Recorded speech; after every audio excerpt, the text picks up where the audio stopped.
The Cedric Maxwell podcast is brought to you by FanDuel, the exclusive wagering partner of the CLNS Media Network. All right, we're back with another episode of the Cedric Maxwell podcast. I am Josue Pavone. He is, of course, Cedric Maxwell. We're finishing off All-Star Weekend break. Max is already touched down in Chicago, ready to finish off the regular season and get right into the playoffs. So, of course, we got to talk about second half Celtics. But first and foremost, man, I got to talk to you about this All-Star Weekend that everyone's talking about. Yeah. And I know why you're saying that, because that All-Star game, man, I was dreaming of Boston throughout that second half, Max. I'm like, man, I'd rather be chilling with Pops, Joel, my mom's just chilling, telling jokes. Your niece, My niece, her first All-Star game. I'm sorry. I'm so sorry, baby Maria, because that was, I'm sure she was asleep before I was, but I wanted to do the same thing in that second half. By the second half, Max, I was fighting back my sleep, man. I had to go take a lap, had to walk around a bit. It was a heck of a weekend, but man, that game was rough. So we got to talk about that.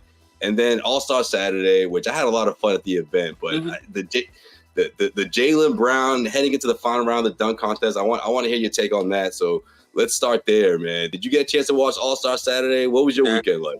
Absolutely not. You know I don't watch that stuff. I just heard about it. I figured if Jalen's in it, someone's going to make you watch it. It didn't make it. Look, it wouldn't make any difference. The only way I would have watched that if you would have been in it. And little Ahmad would have been in it trying to slam dunk. I might have got a shot at looking at or one of these old guys I played with.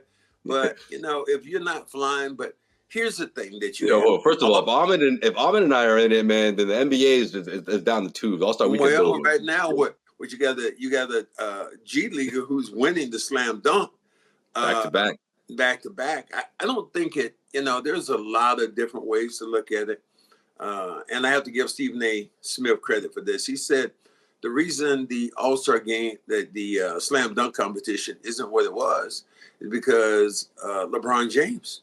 And he said, wow, LeBron James. He said, because LeBron James has never gone into the slam dunk competition. And your best players, once he stepped down, then everybody else proceeded not to come in and slam dunk. And you look at, with Jalen coming in and doing it, fair for him, good for him coming in and doing that. But there are certain things about Saturday night I think were special. The thing was really special that the NBA got right was Steph Curry versus the young lady WNBA 3-point champ over there. That had to be really special, and the arena seemed like it was a buzz for that. I just saw some little snippets about the slam dunk competition and people being disappointed. My buddy Bob McAdoo, who was a Hall of Famer, we talked, and he said, I just felt that Jalen shouldn't have been in it. And I don't know enough. I didn't see it. My daughter said he, tried to parody D. Brown's, dunk and said he tried to remix it, but I'll explain. He was looking at the same time. And so I said, well, who at a certain point is like, part of it's right, part of it's not right. But Saturday night, I think, is the best time. And for me, the best thing about the NBA All-Star Game to me is it gives every sport an opportunity to send celebrities and all these people. That's who wants to come to the game. When they had the game in Charlotte, it was like who's who wanted to come to Charlotte. Boxers, Evander Holyfield came to a party. My boy J. Cole pulled up. All these people come. So it's more about the celebrities than it really has gotten to be about the game now.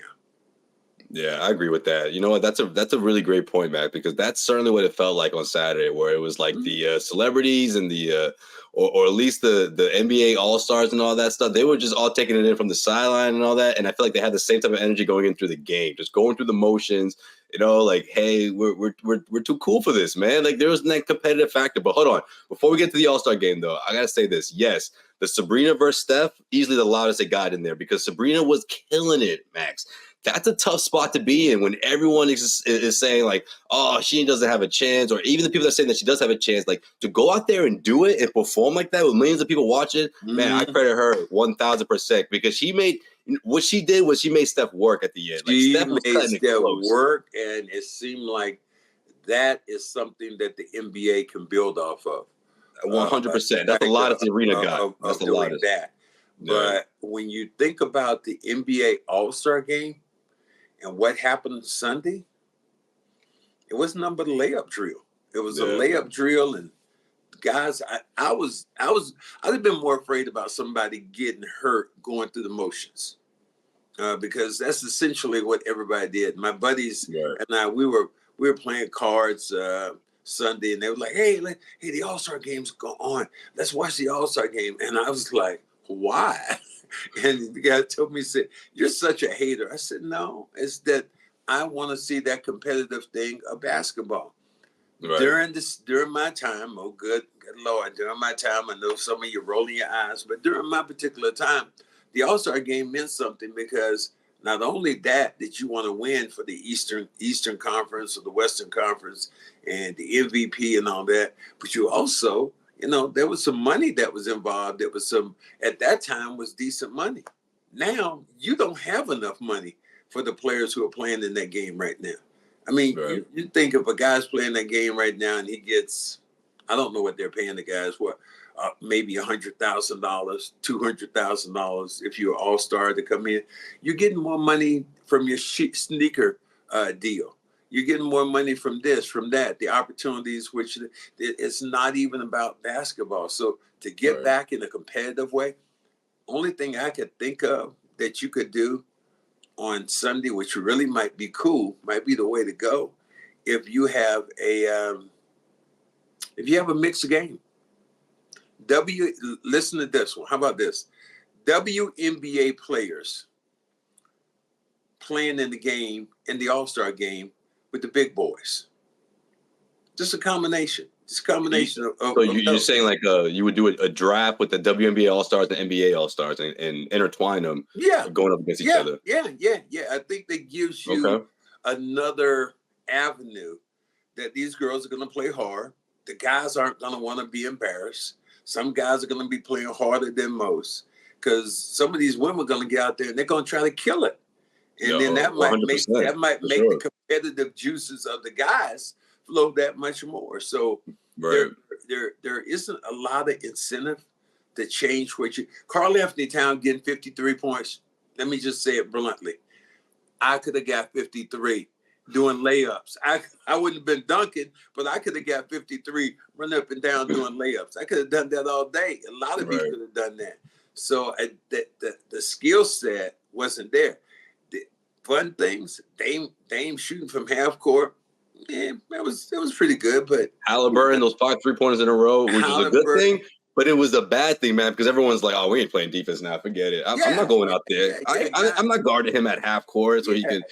No one wants to put in that type of effort. Guys not even running out, and so it just, to me, I don't know how you fix it. I don't know how you go in to fix it.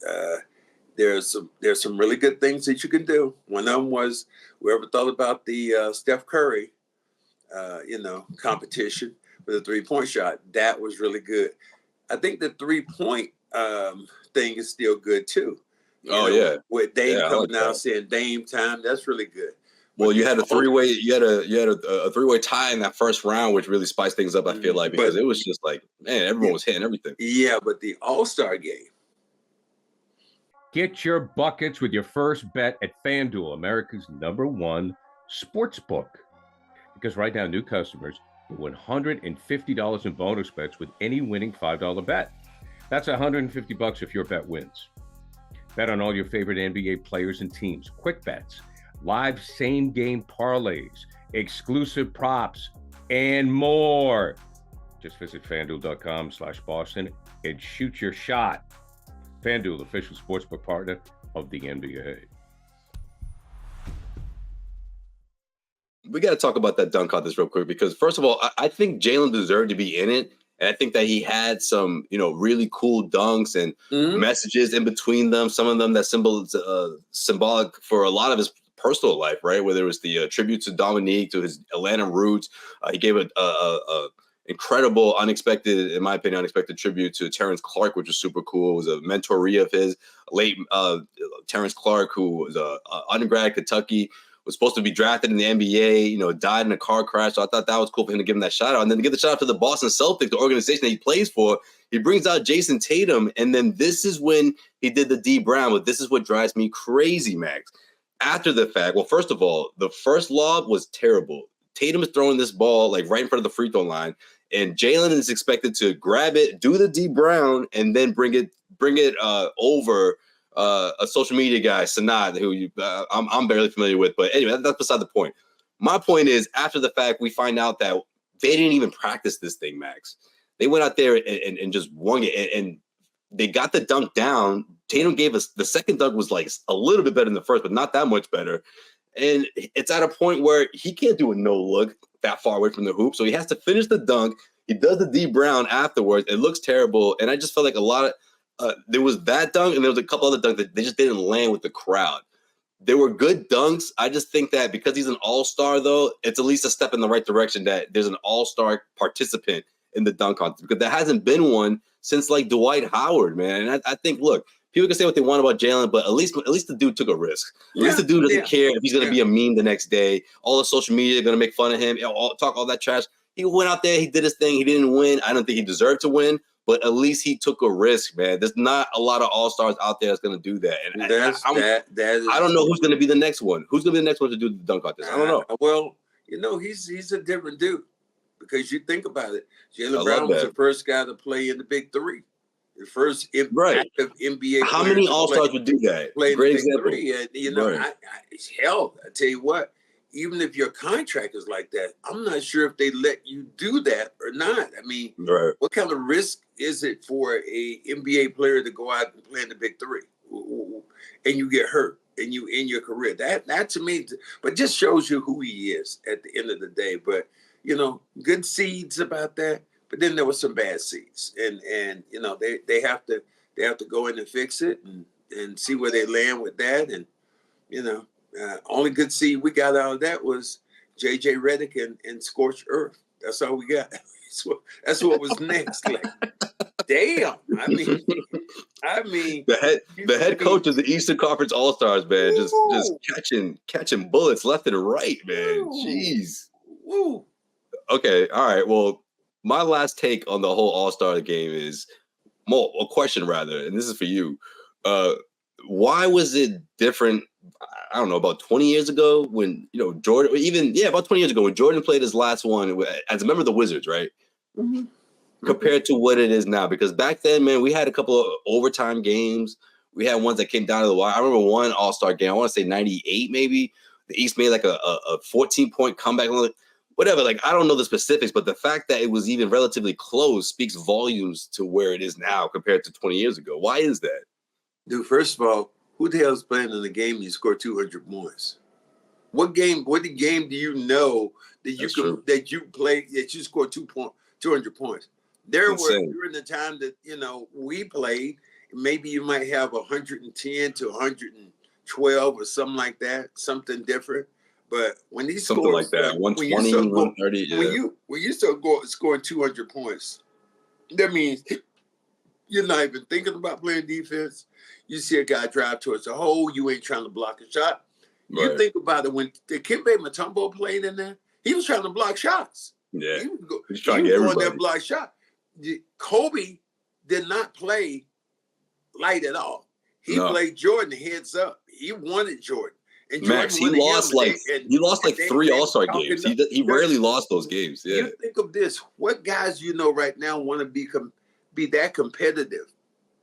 In the All-Star game, Giannis, maybe, Dame, maybe 5 years ago. Now he doesn't care as much. It's just it is what it is, and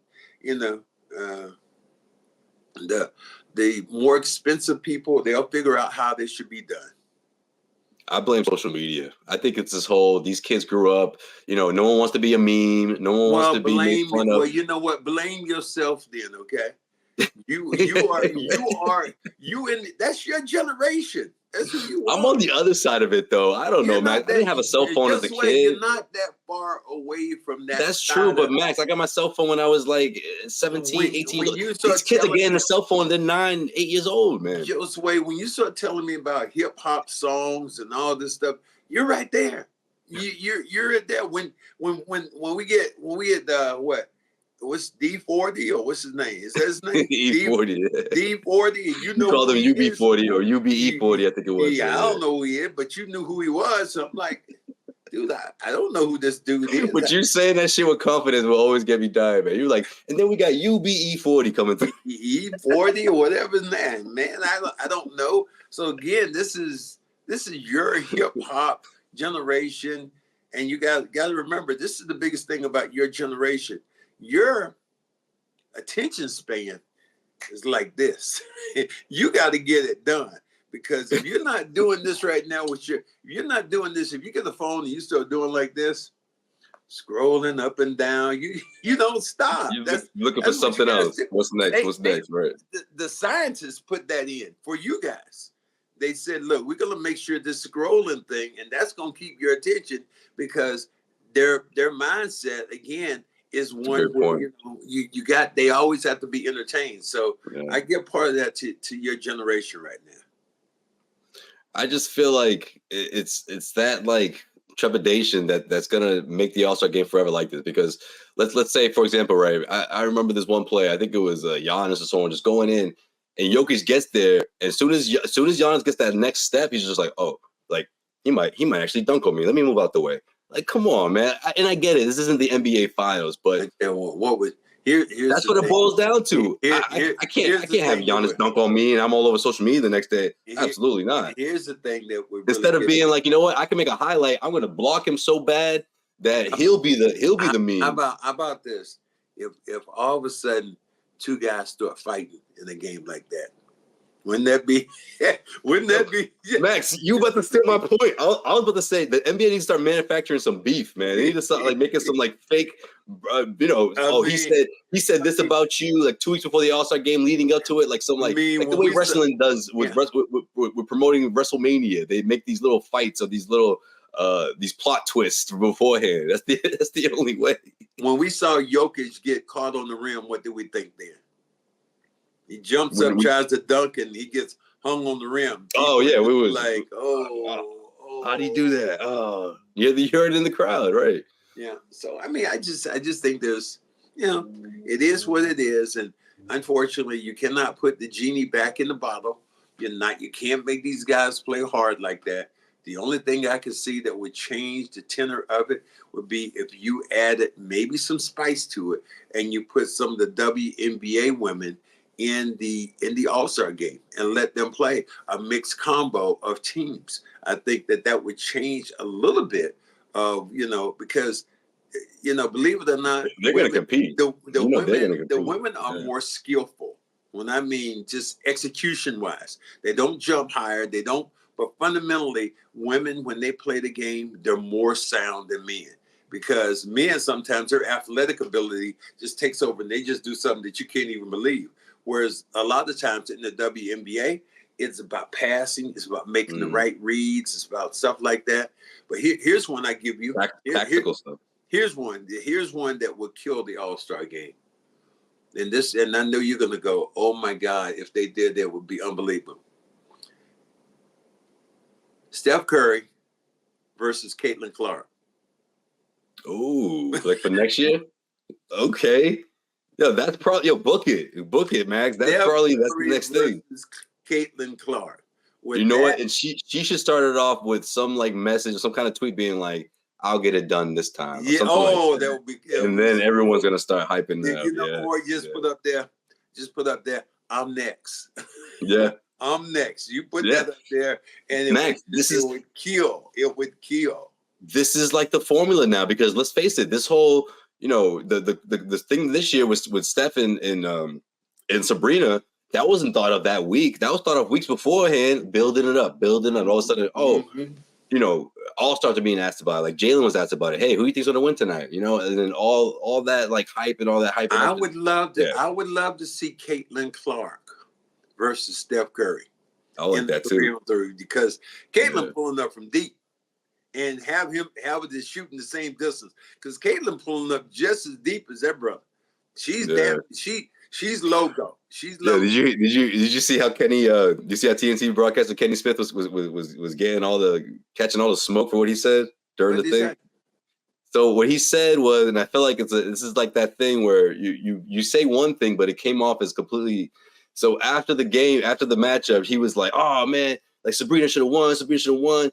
Like that's not fair. You know, she what do you call it? They should let her shoot from the WNBA line and not the NBA line." And then, you know, people are saying, like, well, wait a minute. Like, are you saying, you know, you should make it easier for her? You know, or is it more impressive that she did it from the NBA line and almost won? But he's saying, no, if she did it from the WNBA line, it wouldn't have been close. It would have been a flat-out victory. But then it's like, so then people are like, oh, Kenny doesn't know what he's talking about. You know, and then he was criticizing other stuff. But for the most part, he was getting the most smoke for that. And I thought it was funny because I'm like, man, you try to say one thing, but you got to think about it. Like, you don't want to make it easier for her. That's the whole point. Well, that's why it's impressive because they shot from the same distance. That really is what was impressive about it. That she right. The same distance he did. Because you remember there's other sports out here, you know, WNBA have their 3-point line. And on top of that, there's a woman in golf, women have a different tee box where they hit from. Right. So, yeah, there are different things that come into play, but because she shot from there, that's why I'm saying Caitlin Clark, screw that. She's stepping back, but wherever you go in that step, that's where I'm shooting. Exactly. That's even better. I'm shooting from there. Right. And the emotion that she would have in it, shoo. You know, and how about this? Toss an Angel Reese in the mix of that stuff. we might be on to something that, you know, I hope that they give us credit once they. Yeah, we got to put our PowerPoint presentation together and hit up the NBA, man. Once they get that, I would love to. Some of the best WNBA players playing with the NBA players in the All-Star game. I think that because that's the only way you're going to change anything right now. Yeah, right. They're not going to play that much harder, but with these women coming out and the money really meaning something to them and meaning something for the winning team for them, shit, they busting their asses. Whereas these men okay, we'll get it. right. Yeah. What's up, listeners? Josue Pavone here. We'll get right back to the Cedric Maxwell podcast in just 1 minute. But before we do that, if you're a foodie like me and constantly on the go, then Factor Meals is just for you now. Factor's delicious, ready-to-eat meals make eating better every day easy. Wherever tomorrow takes you, be ready with pre-prepared, chef-crafted, and dietitian-approved meals delivered right to your door. You'll have over 35 different options a week to choose from, including keto, calorie smart, vegan, and veggie, and more. And there's even more to enjoy with over 55 nutrition-packed add-ons that help make your weekly meal planning even more delicious. What are you waiting for? Get started today and have a feel-good week of meals ready to go. 2-minute meals, that's all it takes. Plus, you can pause or reschedule your deliveries at any time. No prep, no meal mess. Factor meals are 100% ready to heat and eat. So there's no prepping, cooking, or cleanup needed. Head to factormeals.com/Cedric50 and use code Cedric50 to get 50% off. That's code Cedric50 at factormeals.com/Cedric50 to get 50% off. factormeals.com/Cedric50. All right, man. Lastly, Doc Rivers, the head coach of the Eastern Conference All-Star, didn't want this, right, Max? He said, "Listen, I've been in Milwaukee for a couple cups of coffee at this point, and the record's not looking great. You know, what is it, 3-7 into this? And now after the fact, we got these comments coming from JJ Redick, which kind of sparked off with Patrick Beverley saying how he owes Doc Rivers his career and all that. But what really ruffled people's feathers was what he said about Doc Rivers and accountability, saying that Doc Rivers doesn't take accountability. He's not taking accountability for what's going on in Milwaukee because he walked into the situation. He told the press that he was actually asking the organization for him to start after the All-Star break, and they insisted that he started right away. So people kind of like, well, Doc's kind of like, hey, it's not my fault type of thing, but it's still early. How do you see this whole thing from your perspective? I mean, obviously, there's still plenty of regular season basketball left, plenty of time for the Milwaukee Bucks to turn things around. It's not like they're at the bottom of the Eastern Conference here, but with this type of comments and all that stuff, these type of distractions, quote unquote, like, how do you see it? And are you surprised that JJ saying this? Well, either these distractions are going to make them worse, or it's going to build a fire under them. And they come together for their coach. Right now, if you look at their team, they are disjointed. They are disinterested. I don't see them coming out the East. I don't see that at all because they don't defend. They just lost to Memphis the other day, and they had the majority of their players, and Memphis was able to beat them. It's just not a pretty thing, but that's what Doc Rivers signed up for. He did not have to come off that stool where he was sitting beside Doris Burke. He did not have to do that. Right. That was his choice. And a lot of people looked at it as if Doc Rivers somehow was behind Adrian Griffin's back, stabbing him. And the players were kind of like, you see some of the comments when you see, I think it wasn't Giannis, but Dame. Dame said, "This is the coach I want to play for. This is how I'm going to win the championship." What are you saying to the guy who just left? Who wanted you there? Yeah. Well, that's why he's not around anymore, Max. I mean, clearly this was something that the players must have felt. But I'm with you, though. I don't think it's fair to be like, oh, Doc went in there and said, we're going to do this, that, and the other. Like, the organization has to pull that trigger, right? At the end of the day, the players have to voice their opinion about the situation at the end of the day. And it seems like from the very beginning, from when Terry Stotts was let go, an assistant that was brought in clearly because of his great relationship with Damian Lillard over at Portland. And right away, it seemed like Adrian Griffin was like, look, this isn't going to work. Again, I don't know if that's a testament to how he was running things between the players, but clearly they got off to a weird start and they never really recovered with how the players felt, or at least how the organization felt they were going to pivot to Doc Rivers, a month before the All-Star break. Well, people said it was a rough schedule, and part of it was going to be rough for them going in with a new coach and a new system. But how do you lose to Memphis? How do you lose to Memphis? If you are a championship-driven team, how do you lose to Memphis, who has an allotment of G League players and guys who are not going to be in the league next year, or guys who would be on the end of somebody's bench? And what happened in that game? They out-hustled you. They just wanted the game more. And if you're the Milwaukee Bucks, how are you feeling right now? If you're Giannis Antetokounmpo and you're one of the best players in the world, how does that happen? Yeah, man. I mean, arguably he's one of the top 5 players in the world. Dame ain't far behind. How do you lose to a G League team? Mm-hmm. I mean, Max. We've seen the Celtics from time to time step down to the level of the competition over the last couple of years. We haven't seen that as much this year. Only a few games I think we've seen it, but for the most part, it is very, very disappointing when I start thinking about the Bucks and who they are. For JJ Redick to come out and say, "Well, he was my coach." Stephen A. Smith chimed in. Well, he was his coach, so he has a right to say, no accountability. Doc Rivers, I'm tired. He's like, I'm tired. He just kind of went out of his way just to nuclear bomb Doc, which he didn't really have to do that. Everybody knows the Bucks aren't playing well, but in the broadcast world, I got to give JJ Redick marks for big balls. I mean, that I say I'm Sam Cassell used to say like this, big onions. Shit. JJ Redick, that was big onions, like big onions. Okay. Even Stephen A. Smith like he was like, Stephen A. Smith like that. Get the headlines of that, but nah, that was what I read. JJ Redick scorched earth with Doc Rivers. I was like, whoa. And when I saw the tape, I was like, whoa.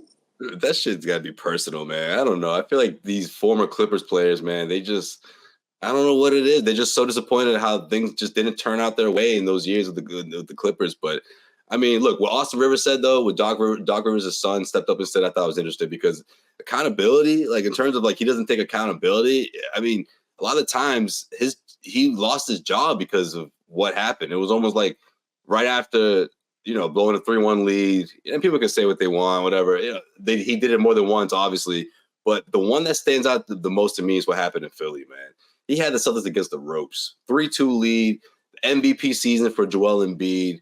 The Celtics went off the way they did. And I just thought that they had at least one more year to give Doc another chance there in Philly. But they were quick to get him out of there. So I just feel like he's usually like organizations don't have a whole lot of patience with Doc. I feel like they're quick to say, hey, that's it, man. Get up, get out of here. And with the Milwaukee Bucks situation, this is that one situation, that one team where I feel like Doc would say, you know what, I'll come out of retirement for this to coach Giannis, get back to the finals and all that. It was the one situation where he was gonna say yes. But here's the one thing that didn't. It was the smell test. The smell test, not even the taste test. It's like when Josue goes into his refrigerator and says, "What? What is this? What is this? Like, where did I bring him? Where did I put in this?" It was a smell test. Smell test, what I mean by that is Adrian Griffin had the second best record in the Eastern Conference. Right. At that time. What's the smell test? You're going, man, it smells pretty good to me. All of a sudden you fire him. You better be coming in with some real, your team better go to another level because you just released a guy who is doing a pretty good job with your team. So that smell test, not even the taste test, that to me, that's going to haunt Doc for a while. That's really. I feel like part of that test was the organization calling Doc, being like, "We think about this and that and the other," because he's the consultant, right? It was very kind of hush hush. A lot of people didn't know, but the way I see it was, well, okay, Doc, that's interesting. Well, what would you do in the situation? Let me ask you. And then whatever Doc said, they must have been like, you know what, Doc, I like your ideas, or I think we should pivot towards, and then little by little you plant that seed. You obviously ask the Giannis's and the Dame Lillards of the world, and everyone's like, hey, if we can replace this guy with Doc Rivers, let's do it, because you have to get the green light for those guys for all that. Let's go even further. Let's go with what happened with Jeff Van Gundy and Mark Jackson. Yeah. Doc Rivers comes in and replaces them. ABC, ESPN, and you and I happen to be huge fans of Mark Jackson. Huge fans. And Van Gundy, I thought Van Gundy was the truth teller. Yeah. He just told the way it was, and I enjoyed it. I enjoyed their commentary. I enjoyed what they said. But Doc Rivers comes in and gets the job, and before the seat gets hot, he's out of there onto the next job. Yeah. So there's some real stuff that's going to transpire. I'll ask you this question before we go. Does this affect Doc Rivers as a Hall of Famer? It shouldn't. Huh? It shouldn't. Why? Because of his basketball, his professional basketball prowess as a player is what? Okay. It's all right. It's all right. Yeah, I mean, I'm thinking of him as a coach. I'm not thinking of him as a player. As a head coach, it's good. You won one chip. Yeah, I know. That's true. How many did you lose? Yeah, you lost a lot. How many times did you lose? How many people have blamed you for losing again? Yeah. With different teams. So I don't know what it does when it comes to Doc Rivers as a coach. I don't know what the hell. Here's and I know we get. No, it's interesting, Max, because if he wins one, it's a slam dunk. But if he doesn't, and there's another failed attempt, then yeah, you might be onto something here. I mean, well, it's just. I gotta look at the playoff wins and all that stuff, but in terms of series, he doesn't have after Boston. It's not great. The record's not great.